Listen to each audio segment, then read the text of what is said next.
네, 여러분 안녕하세요. 반갑습니다. 전국에서 이 방송을 지금 듣고 계실 텐데요. 저는 국제성모병원 재활의학과의 이범석 교수입니다. 한국척수장애인협회에서 해마다 참 좋은 교육 프로그램을 많이 만들어서 척수 보는 의사 입장에서 참 기쁘게 생각합니다. 오늘도 또 유익한 시간 같이 가지면 좋겠습니다. 오늘 제가 여러분에게 드릴 말씀은 척수장애인의 일상 배뇨 관리입니다. 배뇨라는 것이 소변을 본다. 소변 보는 거에 있어서 척수장애인들이 알아야 될 내용들, 그런 내용들을 가지고 말씀을 드리도록 하겠습니다.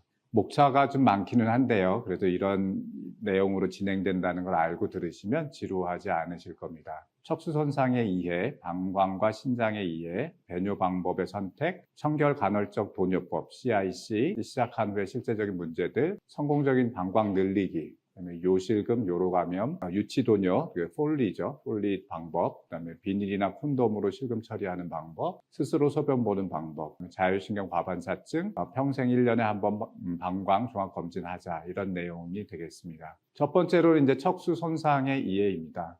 척수에 대해서 다 잘 아실 거라고 생각하지만 그래도 제가 한번 체크를 좀 해보도록 하는 의미에서 말씀을 드립니다. 그래서 척추하고 척수하고를 헷갈리시는 분들이 있어요. 그래서 저는 척추장애인입니다 이렇게 얘기하시는데, 척추장애인이란 말은 우리한테는 안 맞죠. 뼈를 다친 사람들, 뼈 다친 사람들이야 많죠. 교통사고로 뼈 부러져서 이렇게 심 박은 사람들은 다 척추 다친 사람들인데, 우리는 시시하게 척추 정도 다친 사람이 아니고 우리는 척수, 그 안에 정말 중추신경인 척수신경을 다친 사람이기 때문에 척수 손상이 되는 거고, 그다음에 뼈 안에 있는 척수신경은 척수죠. 뼈는 척추고, 그래서 우리는 척수장애인이 되는 거죠. 그래서 그 오른쪽에 나와 있는 그림처럼 그 척수가 그 소세지처럼 위에서부터 쭉 내려오는 것은 또 중추신경입니다. 거기서 갈래가 좌우로 나오고 아래는 국수다발처럼 쭉 내려오는 그런 국수다발 같은 애들은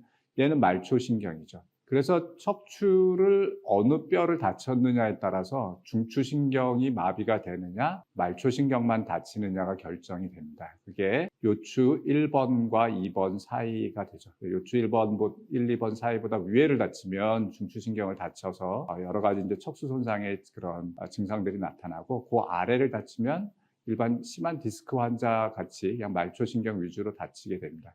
그래서 여러분에게 이제 척추 모형을 좀 보여드리려고 제가 좀 가져왔습니다. 잘 보이시나요? 네. 그래서 여기서 보면은 우리 목의 뼈는 7개가 있죠. 그다음에 흉추는 12개가 있고, 요추는 5개가 있고, 그 아래로 이제 천추하고 꼬리뼈가 있습니다. 그래서 아까 그 중추신경을 어느 뼈를 다치면 중추신경 다친다 그랬죠? 중추신경은 요추 1번, 2번보다 위에를 다치면, 그러니까 여기 1번이고 요추 2번이니까 여기쯤이죠. 여기보다 위에를 다치면 중추신경을 다치는 거고, 여기보다 아래를 다치면은 말초신경을 다칩니다. 말초신경은 이제 우리가 말총증후군, 마미증후군이라고 부르는 그 말초신경을 다친 그런 것과 다르게 나타나죠. 그래서 이제 그 척수를 다치면은 보면은 경추를 다치면 저기 노란색처럼 거기에 이제 감각 이상이 있고 아래로 이제 힘이 좀 빠지게 되죠. 흉추를 다치게 되면은 흉수라고 하는 몸통에 주로 마비가 오고, 몸통 아래로 다 마비가 오는 거죠. 요추를 다치면 파란색 그쪽 아래로 마비가 오는 겁니다. 그리고 천수 맨 아래쪽을 다치면 성기하고 엉덩이 부위에 마비. 그림이 좀 이상하게 왜 저렇게 돼 있지? 그렇게 생각하실 수 있는데, 만약에 네발기기 자세를 딱 하면은 그게 아주 정확합니다. 목을 다치면 오른쪽 그림에서 보면은 그 앞쪽에 마비가 오는 거고, 흉수하고 요수를 다치면 몸통, 요수를 다치면 다리 중에 앞쪽, 천수를 다치면 다리 중에 뒤쪽 항문, 성기, 이렇게 감각에 마비가 오는 거죠. 그래서 척수 손상에서 감각 운동 신호가 전달되는 게 이제 문제가 생기는데요. 척수는 쉽게 생각하면 전화선이라고 생각하면 됩니다. 전화선. 척수가 다쳤다 그러면 전화선이 끊어진 거죠. 그래서 우리 뇌에서 팔다리로 내려가는 그 전화선이 케이블이 끊어진 거예요. 전달이 안 되는 거죠. 왼쪽의 그림을 보면 우리가 다치기 전에는 발에 핀이 박혔어요. 깜짝 놀라가 아픈 신호가 이렇게 올라가죠. 전화선을 타고 쭉 올라가요. 뇌까지. 그럼 뇌에서 명령을 빨리 내립니다. 빨리 피해! 그러면 딱 명령이 운동신경이 돼서 다리를 빨리 피하죠.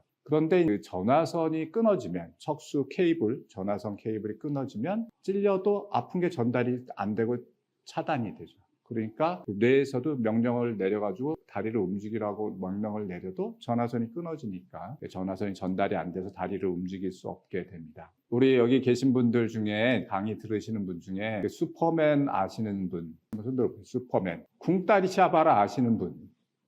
옛날에는 강의를 할 때 슈퍼맨하고 강원래 씨 얘기하면 다 통했어요. 그래서 무슨 말인지 다 알아들었는데, 뭐 이 슈퍼맨이 누구야? 뭐 강원래, 꽁다리 샤바라의 강원래가 누구야? 그래가지고 이 사례를 들기가 약간 좀 애매는 하지만, 하여간 어찌 됐거나 슈퍼맨, 그 배역의 주인공이, 실존 인물이 목을 다쳤어요. 목을 다쳐서 경추를 다쳤어요. 경추를 다치면 목 아래로 마비가 되겠죠. 그래서 이분은 팔도 못 쓰고 몸통도 못 쓰고 다리 다 못 쓰는 그런 상태였고요. 강원래 씨, 쿵타리 샤바라의 강원래 씨는 흉추를 다쳤어요. 흉추를, 가슴을 다쳤기 때문에 요 위에까지는 다 잘 쓰죠.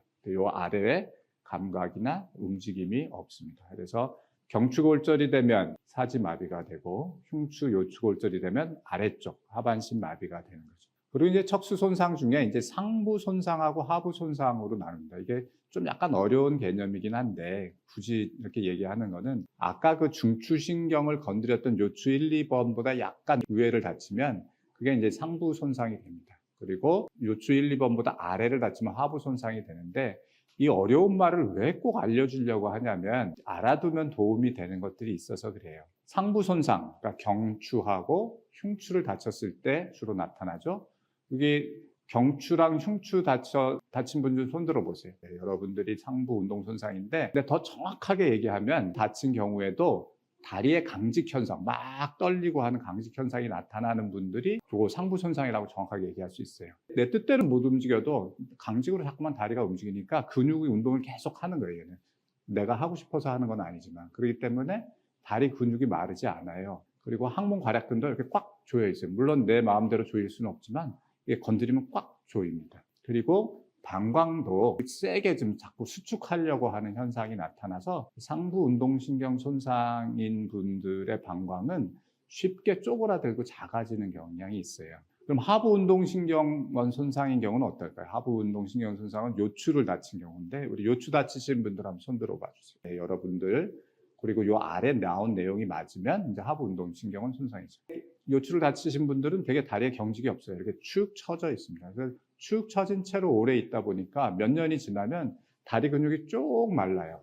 쭉 말라가지고 어떤 분들은 뼈하고 가죽만 남았어요, 이렇게 얘기하시는 분들이 있을 정도로 이렇게 쭉 말랐어요. 항문에 이렇게 손가락을 넣어보거나 자극을 해보면 항문 괄약근이 이렇게 좀 열려 있어요. 열려 있고, 또 방광 수축이 상부에서는 굉장히 세게 된다 그랬는데, 하부 운동신경은 방광이 축 처져 있어서 방광이 힘없이 늘어나는 경우가 많이 있습니다. 두 번째로는 방광과 신장. 신장은 생긴 게 콩처럼 생겼다.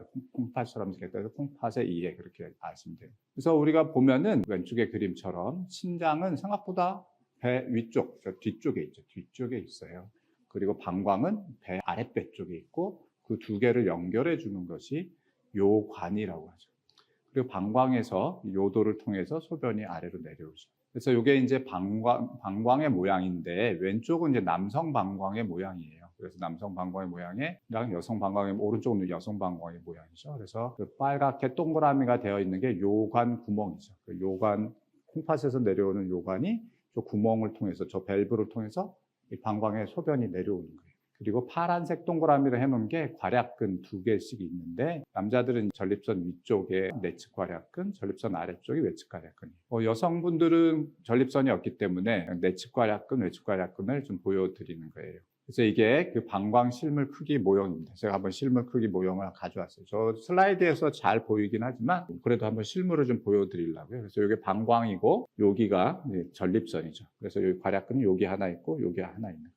그럼 여성의 경우는 전립선이 없어요. 그러니까 여기가 방광의 괄약근이 여기가 있고, 또 여기는 외측 괄약근이 있는 거예요. 근데 여기서 우리가 중요하게 생각해야 되는 거는 뭐냐면, 여기 카메라로 잘 안 보일 거예요. 근데 그림을 저기 이 슬라이드를 보시면 보일 텐데, 여기 점 찍어 놓은 것 같이 이렇게 두 군데가 있어요. 아까 여기 뭐라 그랬죠? 요관 구멍. 요관이 쭉 내려와서 방광으로 뚝 들어오면서 거기 구멍이 생기는 거예요. 그래서 이 이것이 요관 구멍이라고 하는데 이 요관 구멍을 기억해 놓으시는 게 도움이 됩니다. 콩팥, 신장이 왜 망가지는지, 그래서 왜 척수 환자들 신장 관리 그렇게 막 신경 쓰게 얘기하고 강조하는지에 대한 이야기를 좀 드리겠습니다. 그래서 방광은 물이 들어있는 풍선과 같아요. 그래서 그 풍선이 있고 풍선 주둥이가 있죠. 풍선 주둥이는 괄약근이고 풍선은 그 방광벽이죠. 그래서 여러분 이해를 쉽게 하기 위해서 내가 풍선을 가져왔어요. 풍선 잘 보이시죠? 한번 제가 불어보겠습니다. 이게 얼마나 잘 불어질지 모르겠네. 이렇게 풍선이 돼 있죠? 이거 묶어볼게요. 방광이 정상적으로는 400에서 500 정도 되니까 아마 지금 내가 풍선으로 불은 요 정도 크기가 되지 않을까 싶어요. 그래서 이게 이제 방광입니다. 방광, 정상적인 방광이고, 이 방광 위쪽은 방광벽이에요. 거기서 이렇게 얘가 이렇게 짜주는 거죠. 이렇게 짜주면 요 밑에 있는 주둥이 같이 생긴 거, 얘가 이제 방광이 요도로 나가는 데죠. 그래서 여기에 괄약근이 있어요. 그래서 얘가 짜면은 괄약근이 열리면서 소변이 아래로 내려가고, 평소에는 얘는 닫혀 있고 방광은 늘어나 있고 그렇게 돼야 되는 거죠. 근데 이게 척수 손상을 입게 되면은 뭐가 문제가 되냐면 얘가 짜는데 얘가 안 열려요. 안 열리고 또 얘는 저장하려고 그러는데 여기 열려서 소변이 쭉 빠지고 그런 것들이 조절이 안 되는 게 문제예요. 그래서 이제 역류라고 하는 게 있어요. 방광에서 신장으로 소변이 거꾸로 올라간다 그래서 역류죠. 그런 역류가 위험한가 하는 얘기입니다. 그래서 방광요관 역류를 이렇게 보면은 그 원인이 뭐냐면 아까 그 풍선 있죠. 그 풍선 안에 압력이 굉장히 많이 증가하는 거예요. 풍선 압력이 굉장히 많이 증가하니까 얘가 어디로 가야 될지 몰라서 요관 구멍을 원래 뚫고 가면 절대 안 되거든요. 거기를 뚫고 콩팥까지 소변이 왕창 올라가 버리는 거예요. 그리고 또 방광이 변형이 생겨서 오래돼서 그래가지고 그 요관 구멍 밸브가 고장이 났기 때문에 생기는 거예요. 그래서 오른쪽의 그림처럼 소변이 콩팥으로 올라가서 콩팥을 막 망가뜨리는 거예요. 1단계부터 5단계까지가 있어요. 그래서 그러면 좀 위험하니까 역류가 언제 되는지 어떻게 빨리 알 수 있을까요? 라고 물어보는 분들이 계신데 안타깝게도 이 역류가 되는 거는 검사해 보기 전에는 절대 알 수가 없어요. 증상이 안 나타나요. 멀쩡해요. 아무런 증상이 없는데 검사해 보면 덜컥 역류가 아주 심하게 나타나서 콩팥이 많이 망가지고 있고 그런 경우가 많아요. 그러니까 더 어려운 거죠. 증상이 있으면 차라리 괜찮은데. 그래서 방광 모양 보는 검사가 있습니다. 방광 모양 보는 검사를 하기 전에는 역류가 있는지 없는지 저도 알 수 없어요. 그래도 꼭 검사를 해봐야 압니다. 그래서 이제 배뇨 방법을 어떻게 선택할 거냐 하는 거죠. 소변 보는 방법을 어떻게 할 거냐 이 얘기입니다. 그래서 1990년도에 제가 인턴 레지던트하고 처음 이제 척수 환자분들 만나고 그럴 때 그때는 우리나라 대부분의 병원에서 배에 힘줘서 보고 눌러서 보고 두드려서 보고 이렇게 소변을 보라고 했어요. 지금 여기 강의 들으시는 분 중에도 이렇게 보시는 분 혹시 계세요? 한번 손 들어보세요. 네, 여러분들은 방광이 굉장히 위험할 수 있는, 방광이 많이 망가지고 신장이 망가질 수 있는 그런 가능성이 있다는 거를 꼭 아셔야 돼요. 그래서 97년에 이제 제가 군의관 갔다 오고 나서 국립재활원에서 근무를 했습니다. 그때 우리나라에서 제일 처음으로 방광검진 프로그램을 만들어서 집에 거주하던 분들을 1년에 한 번씩 2박 3일 입원해서 방광검사를 하기 시작했어요. 근데 검사를 할 때마다 제가 가슴이 철렁철렁 내려앉는 일이 너무 많이 생기는 거예요. 이분들이 다 제 환자분들이었고 방광에다가만 저 조영제, 하얀색 페인트 색깔 나는 거를 넣었는데 얘가 거꾸로 역류가 돼서 콩팥으로 올라가는 거예요. 저 올라가는 관도 막 비틀비틀 꺾여져 있고 막 콩팥에 있는 또 늘어나 있죠. 저 정도 되면 콩팥이 굉장히 많이 상해 있는 상태입니다. 근데 이 사람들은 배에 힘줘서 보고 두드려서 보고 실금으로 처리해서 보는 환자들이었어요. 그래서 제가 저를 스스로 CIC 전도사라고 부릅니다. 그래서 내가 간헐적 도뇨 전도사. 나는 이거를 전도하기 위해서 내가 열심히 하겠다 그런 거죠. 그래서 배를 두드리고 누르고 힘줘서 보면서 CIC를 하지 않아가지고 심하게 손상된 방광과 역류를 보고 너무 많이 놀랐어요. 그 중에 몇 분은 신장 투석을 해야 됐어요. 얼마나 억울해요. 휠체어 탄 것도 억울해 죽겠는데 콩팥 망가져가지고 일주일에 2-3번씩 가서 투석을 해요? 그건 너무 억울하잖아요. 그 중에 몇 분은 신장을 이식받을 수밖에 없는 환자분들도 있었어요. 그래서 제가 다짐했어요. 그때 국립재활원에서 프로그램 진행하면서 평생 제가 척수 손상 환자를 보는 의사로 살 텐데 내가 진료했던 환자, 나를 믿고 따라서 내가 교육했던 대로 방광관리를 했던 분들 중에 단 한 명이라도 저렇게 아까 그림에서 본 것처럼 역류 생기고 콩팥 망가지고 하는 사람을 단 한 명도 안 만들겠다. 제가 다짐하고 또 다짐을 했습니다. 그래서 청결적 간헐적 도뇨법의 선택에 대해서 말씀드리겠습니다. 우리나라 지금 CIC 대부분 다 잘 열심히 해서 굉장히 열심히 다 잘하고 있죠. 다른 나라도 CIC를 우리나라처럼 이렇게 막 권하는 거 맞아요? 이렇게 물어보시는 분들이 있어요. 그래서 국제척수손상학회 의사들이 보는 의사교육 사이트가 이런 sci.org라는 사이트가 있습니다. 여기서도 보면 간헐적 도뇨법, CIC 하는 방법이 가장 좋은 방법이다. 척수환자 배뇨 중에 가장 좋은 방법이라고 소개되고 있어요. 최근 가이드라인 찾아봤더니 2020년에 나온 게 그나마 제일 최근 가이드라인인데요. 거기서 이제 이렇게 얘기합니다. 두드려서 보고 힘줘서 보고 눌러서 보고 유치 도뇨를 하는 것보다 CIC를 훨씬 더 권장한다. 왜냐하면 CIC는 신장, 콩팥 손상을 예방하고 방광염, 자율신경 이상 반사증 그런 것들을 줄여주기 때문이다라고 얘기합니다. CIC 좋은 건 알겠는데 하루에 5번 카테터 관을 넣어서 소변을 뺀다고요? 귀찮아서 어떻게 평생 그 짓을 해요? 이렇게 물어보는 분들 많으세요. 정말 불편할까요? CIC가? 힘줘서 소변 보다가 CIC로 바꾸고 너무 편하다고 하신 분의 사례를 제 환자분이었는데 말씀을 드리겠습니다. 흉수 8번, 흉수를 다쳐가지고 완전 마비자가 된 척수장애인 주부셨어요. 그분은 배에 힘을 줘서 소변을 보고 봤는데 배에 힘을 줘서 소변을 보려면 배를 힘을 얼마나 세게 줘야 되는지 얼굴이 새빨개질 정도로 힘을 주면 소변이 나왔어요. 그런데도 그 사이사이에 또 실금이 생기는 거예요. 사이사이에 실금이 생기니까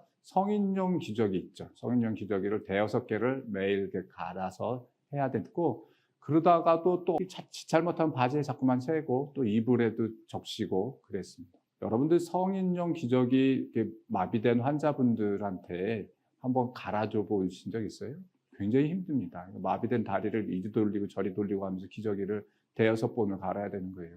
그리고 이분은 자다가 이불에 소변이 묻거나 바지에 소변이 묻으면 그거 가서 세탁기를 밤에 돌려요. 돌리면서 눈물을 흘리는 거예요. 내가 평생 이렇게 소변 하나 제대로 관리 못 해가지고 이불하고 옷에 소변 싸고 이렇게 살아야 되나? 얼마나 힘들겠어요. 그래서 그분이 이제 국립자료원에 와서 검사하고 방광 늘리는 약을 쓰고 방광이 500까지 확 늘어났어요. 정상 방광 용적이 됐죠. 실금이 또 없어졌어요. 그리고 시간 맞춰서 카테터만 넣으면 다 해결이 돼요.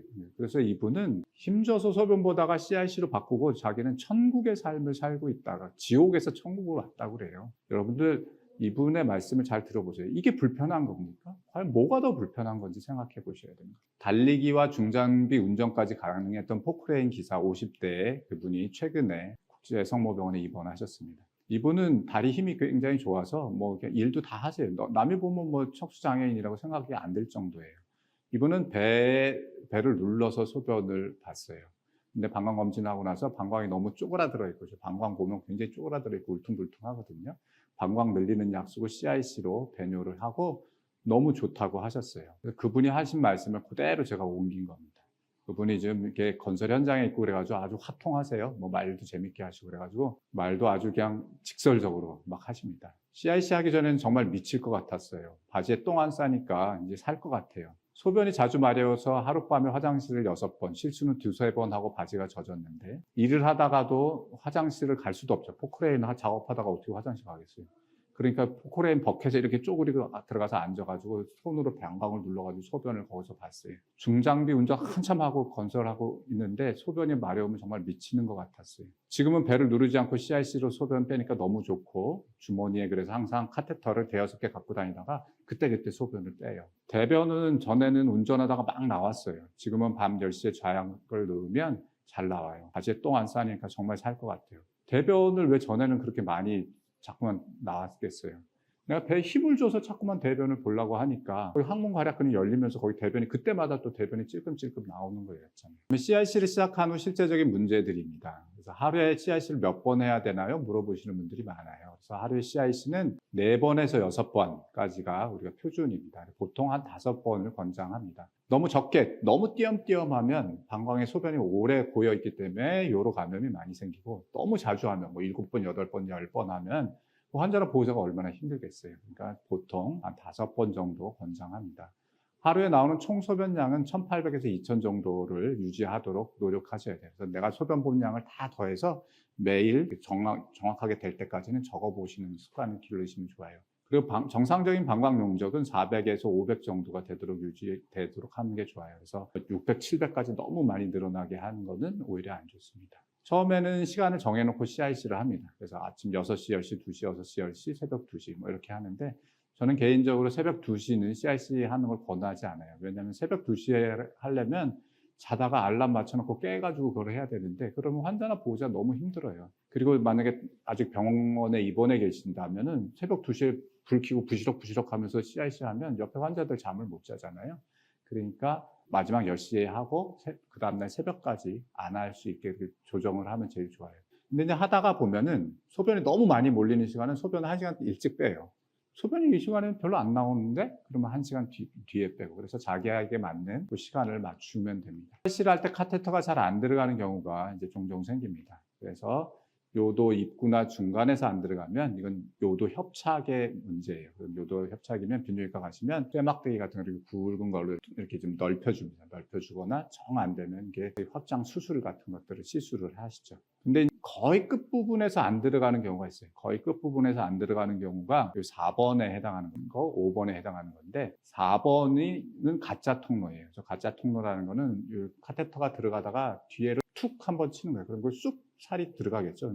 그러니까 거기 길이 나서 계속 걸로만 가는 거예요. 그래서 밀어넣으면 튕겨나오고 밀어넣으면 튕겨나오고 그러면 가짜 통로일 가능성이 많아요. 그 다음에 이제 괄약근이 꽉 조여가지고 과도하게 수축돼서 안 되는 경우도 있어요.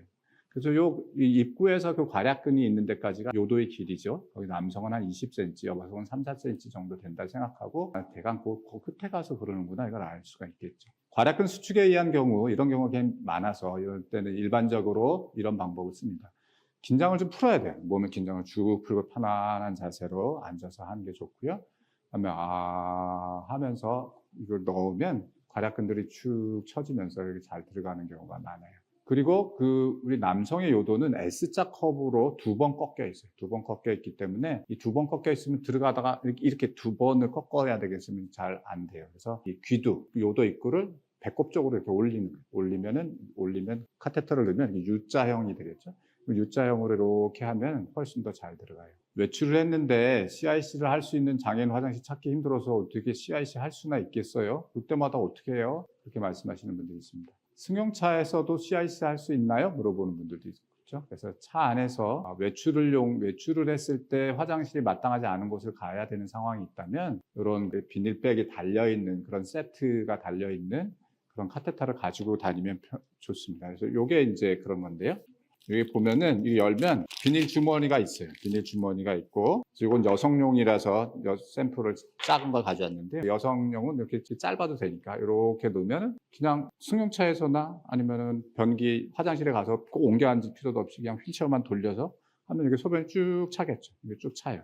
다 끝나면은 얘를 다시 이렇게 잠궈요. 이렇게 잠근 다음에 갖고 있다가 나중에 일과 끝나고 화장실 가면 화장실에 가서 요 밑에 이렇게 쭉 뜯으면 소변이 여기로 빠져요. 쭉 빠져가지고 변기에다 좀 버리고 그 다음에 얘는 쓰레기통에 버리고 그렇게 하면은 얼마든지 외출하기서도 CIC를 다 할 수 있죠. 해외여행을 갔는데 비행기나 여행지에서 시간 맞춰서 CIC를 과연 6번 할 수 있을까요? 이런 질문 하시는 분도 있어요. 여행이 갔을 거나 아주 중요한 행사, 이건 도저히 내가 할 타이밍을 잡기가 어렵다 그럴 때는 1, 2주간 그냥 폴리 카테터를 꽂아 놓는 건 큰 문제가 안 됩니다. 그래서 그런 폴리 카테터를 꽂아 놓을 때 또 좋은 그 정보는 저는 다리에 부착하는 작은 사이즈의 레그백, 소변백이 있어요. 그래서 그거를 다리에 묶고 나서 바지를 입으면 양복 같은 것도 입을 수도 있고 그러면 표시도 안 나고 저기도 마찬가지로 이렇게 소변이 모여지면 나중에 화장실 가서 아래 꼭지만 열어서 쭉 빼면 되니까요. 도움이 됩니다.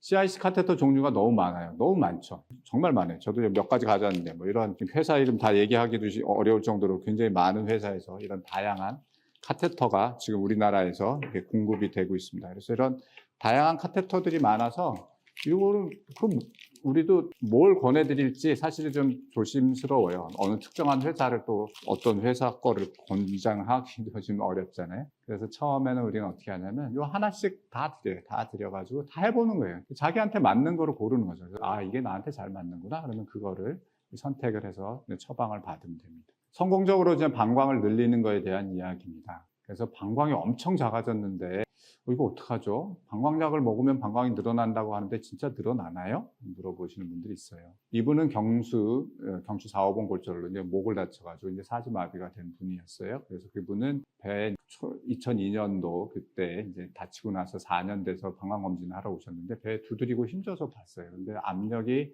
정상이 40까지가 정상인데 160 가까이 4배나 올라갔고 방광 사이즈 작아진 거 보세요. 굉장히 메추리 할 만큼 방광이 작아졌어요. 그래서 1년 동안 약을 처방을 하고 CIC로 소변 보는 방법 받고 열심히 약을 드시라고 했어요. 1년 뒤에 방광검진 다시 했더니 방광약이 보름달처럼 크고 아주 좋게 나타났고 압력도 굉장히 많이 낮아졌어요. 저는 저 오른쪽에 있는 저런 방광에 저런 게 쫙 펴져 있는 저 모습을 보면 너무 아름답다. 여러분 아름답지 않아요? 방광 저 얼마나 이렇게 쫙 펴져 있어서 아름답잖아요. 왼쪽에 있는 방광 봐요. 쭈그렁 됐고 막 그냥 울퉁불퉁하고 가슴이 아프죠. 저렇게 못생긴 방광을 보는 거는. 검사했는데 오른쪽처럼 저렇게 크게 예쁘게 동그랗게 나오면 검사하면서도 굉장히 기분이 좋아요. 방광 늘리는 약에 대한 질문입니다. 약을 끊어도 계속 이제 늘어났으니까 이제 약 끊어도 되지 않아요? 이렇게 얘기하시는 분들 있어요. 약을 끊으면 한번 끊어보신 분들은 알지만 2, 3일 지나면 바로 방광이 줄어듭니다. 그러면은 평생 방광약을 먹어야 된다는 말씀이에요? 이렇게 물어봐요. 그렇죠. 여러분들 고혈압 있고 당뇨 있는 사람 어떻게 해요? 고혈압약, 당뇨약 평생 먹잖아요. 그거 먹으면 정상으로 다 안정이 돼서 괜찮은 거가 안 먹으면 고혈압, 당뇨 때문에 고생하다가 병 걸리는 거잖아요. 방광도 마찬가지입니다. 방광약은 방광보약이라고 저는 불러요. 방광보약이다. 그래서 모양도 아까 보름달처럼 얼마나 예뻐져요? 예뻐지고 실금 없어지죠. 압력이 낮아지니까 콩팥으로 역류되는 거 없어져서 콩팥 보호해주죠. 이렇게 좋은 보약이 어디 있어요. 이거는 필요한 분들은 꼭 드시고 계속 드시는 걸 권합니다. 방광약을 먹고 입이 너무 말라요. 입이 달라붙어서 말을 못할 정도예요.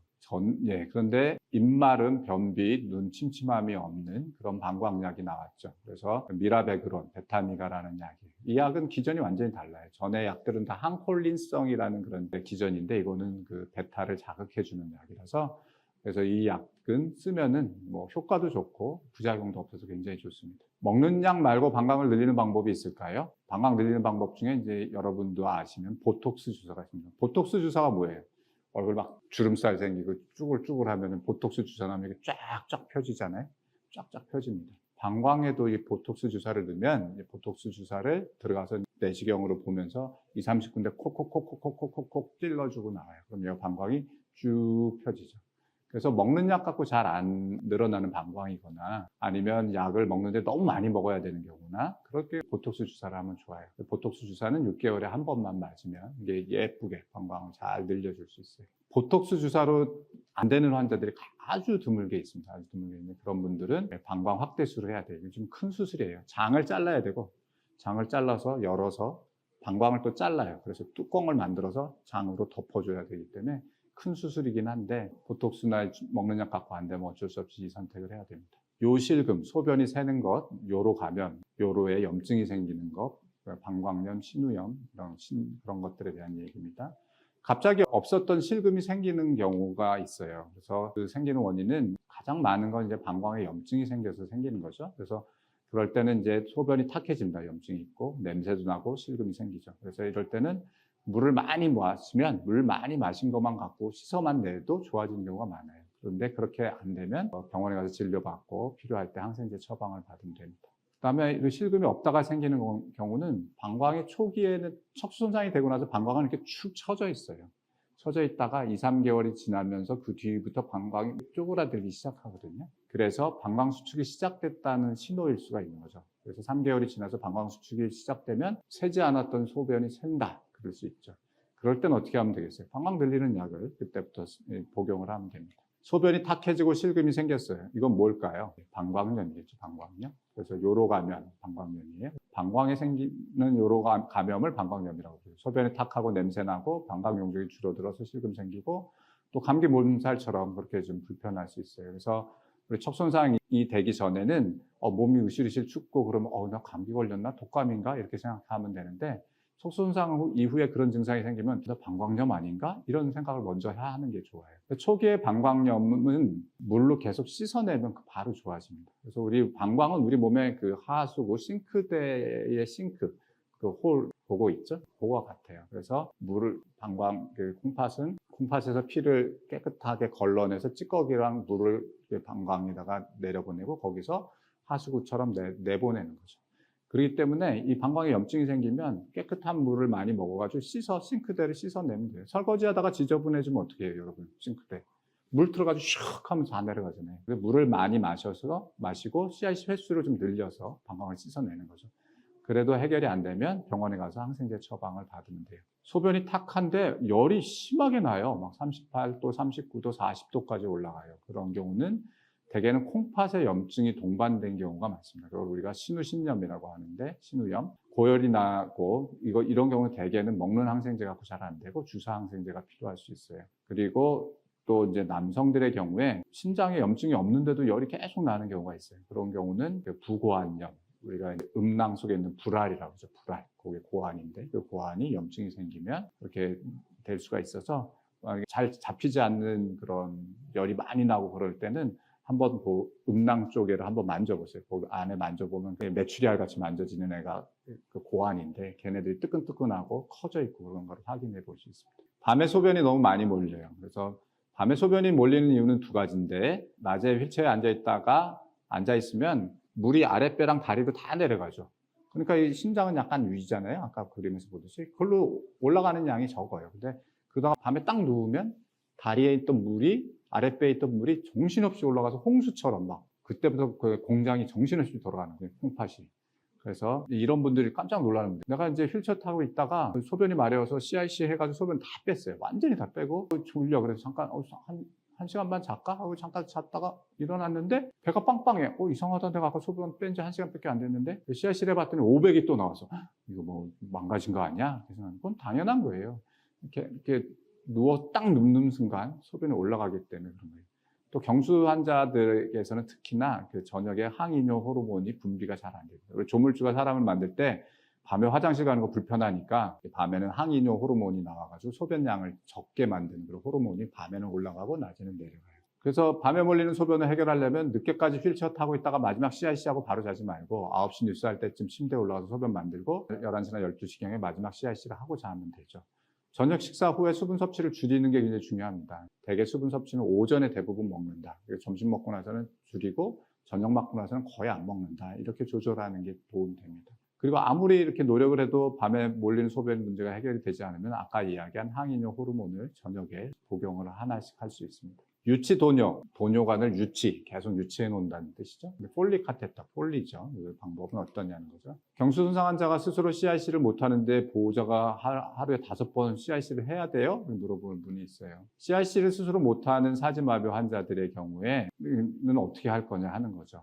장기간 요도로 유치도뇨를 꽂아 놓는 것은 위험합니다. 남성의 경우는 요도가 상하고요. 여성의 경우도 얘가 계속 자꾸만 움직이니까 요도가 점점 늘어나요. 늘어나서 나중에는 풍선체로 쑥쑥 빠지고 그럴 때가 되면 이제 실금을 잡을 수가 없어요. 그 옆으로 새서. 그래서 그런 계속 만약에 요도를 꽂아 놔야 되는 상황이 벌어진다면 그러면은 차라리 치골상부 유치도뇨, 그러니까 배꼽 밑으로 뚫어서 폴리를 꽂는 걸 더 권합니다. 그렇게 스스로 못하는 사지마비 환자 중에 일부 보호자들이 헌신적으로 CIC를 하는 경우도 있는데 이거는 굉장히 예외적인 경우죠. 유치도뇨관 폴리 카테터를 어떻게 고정하나 하는 거죠. 실제 경험한 사람인데요. 아까 S자 모양으로 꺾어져 있다고 했잖아요. 꺾어져 있는 그 부분에 얘가 그 요도를 계속 자극을 해서 나중에 구멍이 뽕 났어요. 그래서 이렇게 딱 열어보면 요 아래쪽에 그렇게 폴리가 보여요, 바깥에서. 보이면 안 되잖아요, 저희. 그래서 그렇게 이렇게 이 요도를 계속 상하게 할 수 있기 때문에 장기간 요도 유치하는 것보다 아까 말한 요 배꼽 밑에 뻥 뚫어가지고 바로 거기가 방광이거든요.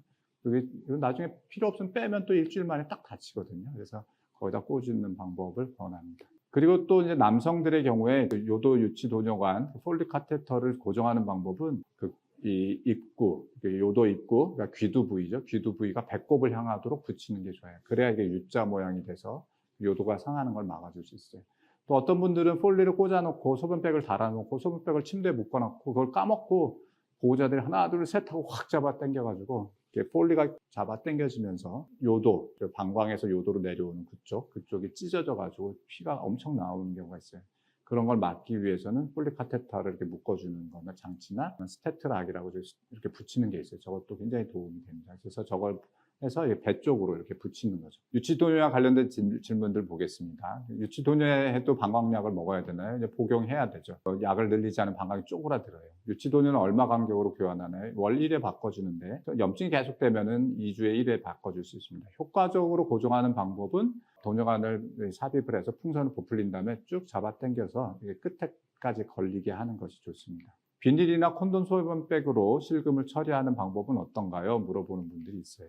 그래서 여러분들 비닐 소변줄 본 적 있어요? 우리 1900년대, 2000년대 초까지만 해도 이런 비닐 소변줄로 소변을 모으는 사람들이 많았어요. 그래서 이게 새우젓을 옛날에 우리 어렸을 때는 저기다 담아서 시장에서 팔았기 때문에 새우젓 봉지라고 우리 척수 환자분들이 불렀는데 저렇게 해놓고 저기 하얀색 벨크로 찍찍이로 꽉 묶어 놓는 거예요. 그리고 또 오른쪽은 콘돔처럼 되고 거기에 이렇게 연결이 돼 있는데 얘도 하얀색 찍찍이로 꽉 묶어 놓는 거죠. 콘돔 카테터라고 불러요.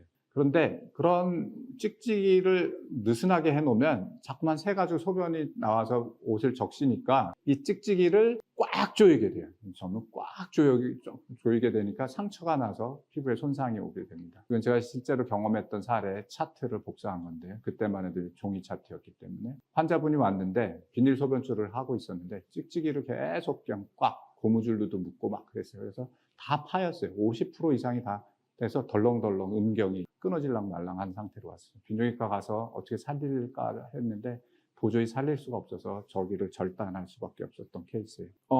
이게 저만 경험한 게 아니라 이게 논문에도 나와 있습니다. 이분은 아까 콘돔 카테터를 고무밴드로 꽉 조여가지고 있다가 너무 거기가 상처가 심해져가지고 이분도 어쩔 수 없이 절단했던 사례 보고가 있었습니다. 흉수 6번 완전 마비인데 40년 전에 사고가 난 분이에요. 그래서 이분은 소변경 보고 콘돔 카테터로 아까 그 콘돔처럼 생긴 거 있죠? 그걸로 하고 방광약을 복용하지 않아서 CIC 하고 싶다고 해서 와서 검사를 했어요. 왼쪽이 정상적인 방광 모양입니다. 제가 좋아하는 보름달 모양, 너무나 아름다운 저 모양. 그런데 오른쪽이 이 환자분, 40년 된 환자분의 방광이었어요. 또 빨갛게 동그라미 된 데만 지금 방광이고 옆에 삐죽삐죽삐죽 나무 크리스마스 트리처럼 되어 있는 그거는 방광이 찌그러져서 저렇게 나타난 거예요. 그래서 이분은 CT 검사를 해봤습니다. 왼쪽은 정상적인 방광이에요. 정상적인 방광벽이라고 저기 써있죠. 회색 약간 하얀색으로 아주 얇게 띠처럼 이렇게 테두리가 있죠. 이렇게 돼야 정상이에요. 그리고 안에는 다 소변이 꽉 차야 되는데 오른쪽에 이분 보세요. 이분 보면은 그 방광벽이 빨간색 두께만큼 완전히 거의 타이어 딱딱해. 고무 풍선 같아야 되는데 타이어처럼 딱딱한 고무로 되어 있고 그 파란색 있는 데만 방광이 소변이 찰 수 있는 거예요. 그래서 이건 도저히 이분은 먹는 약 갖고도 이제 더 이상 안 돼요. 보톡스 주사로도 안 돼요. 그래서 방광 확대 수술을 하기로 예정되어 있습니다. 스스로 소변 보는 거, 셀프 보이딩이라고 하는데 이 방법에 대해서 말하겠습니다. 걷는 환자는 스스로 힘을 줘서 소변 보도 되지요? 이렇게 물어보는 분들이 있어요. 근데 대개는 걸어야만 스스로 소변을 볼 수 있어요. 왜냐하면 척수의 레벨을 쭉 보면은 L2, 2, 3, 4, 5, 4 이렇게 돼 있는 데가 걷는 다리 근육에 해당하는 척수신경이에요. S2, 3이 소대변의 기능이에요. 그래서 위에서부터 쭉 좋아지면 다리 기능이 좋아지고 난 다음에 대소변이 좋아져요. 그래서 못 걸으면 대소변이 좋아질 확률이 거의 없어요. 그래서 그런데 이제 걸을 수 있는 환자도 결국은 CIC를 선택해야 되는 경우가 있었어요. 그래서 동대문 시장에서 옷장사를 하시고 잘 걸어다니고 겉으로는 하나도 표시가 안 나는 척수 환자분이었어요. 근데 이분은 옷을 팔다가 소변이 마려우면 화장실을 가야 되는데 한 200m 정도 떨어진 데에서 화장실이 있어서 한 50m, 100m만 가면 소변을 못 참고 소변을 볼 수밖에 없었어요.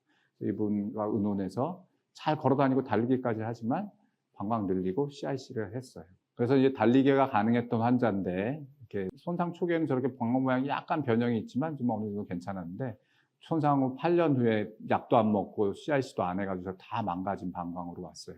그러면 소변 보는 방법을 어떻게 하라는 거냐 도대체, 이런 질문이죠. 그래서 보면은 못 걷는 환자는 이 파란색 줄에 있는 것처럼 CIC를 하고, 잘 걷는 환자는 스스로 보는 걸 할 수 있어요. 정말 빨간 줄처럼 걷는데 요 방광이 망가져 있거나 압력이 너무 높거나 변형이 왔으면 CIC를 해야 돼요. 그래서 배뇨 방법의 선택은 못 걸으면 스스로 봐도 돼요. 걸을 수 있는데 방광이 위험하면 CIC, 이렇게 정리하시면 돼요. 자율신경 과반사증이에요. 근데 강의 시간이 얼마 안 남아서 그냥 이거는 후다닥 넘어가겠습니다. 과반사증, 이상반사증입니다. 얼굴이 붉고 죽을 것 같고 머리가 깨질 것처럼 아픈 경우가예요. 그래서 이거는 과반사증이라고도 하고 이상반사증이라고 하는데, 이상반사증 그러면 너무 외우기 어려워서 그냥 저는 과반사증 그렇게 합니다. 되게 방광 때문에 나타나기 때문에 방광을 빨리 비우는 게 제일 중요합니다. 과반사증 때문에 뇌출혈된 사례가 있었어요.